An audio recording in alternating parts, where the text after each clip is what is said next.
Hi mga Lods, magandang araw. For today's video nga pala, magsisigang tayo ng bias ng lechon. At syempre, iginaya ko na nga ang aking mga gagamitin. Meron tayong bayabas powder, talbos ng kamote, sili, at saka sibuyas. At saka ibang pampalasa na din. At syempre, hindi mawawala ang bias ng lechon.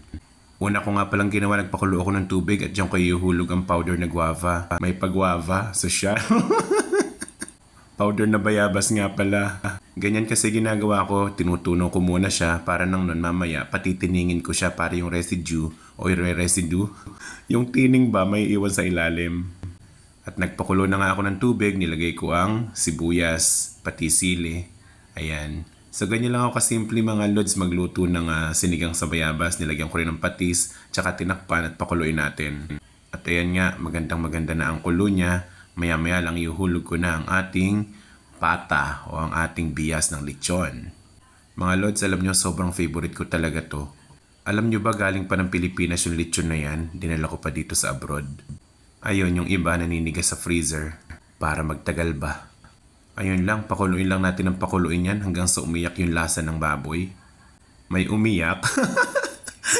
At tinulog ko na nga rin pala dyan yung nilaga akong powder na bayabas. Kasi wala kasing hinog na bayabas dito. Ang bayabas dito yung kinakain na hilaw, yung matatamis, yung guwapol ba. So ayan, kulong-kulo na, pwede na natin tikman. Ayan si Kalbong Pogi, may exposure na naman siya oh. Okay naman daw. Adi okay. So pakuluin na natin ang pakuluin muna hanggang sa ihulog na natin ang ating talbos ng kamote. Alam niyo mga Lods, yung talbos ng kamote napakasustansya niyan. Favorite ko yung nilalagay sa ulam kahit hindi naman ako nagpapagatas. Takpan nga muna natin hanggang sa pakuluin na. At syempre, tapos na yan. Gutom na nga si Poging Kalbo at tara na nga, kain na tayo. Gustong gusto ko talaga to, favorite ko talaga to sa lechon. Ipagpapalit ko dito ang paksiw na lechon.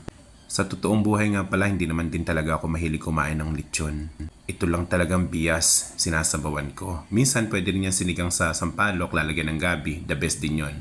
So tara mga Lods, kain na tayo. Yun lang mga Lods, maraming salamat. Thank you sa panonood. God bless. Bye-bye.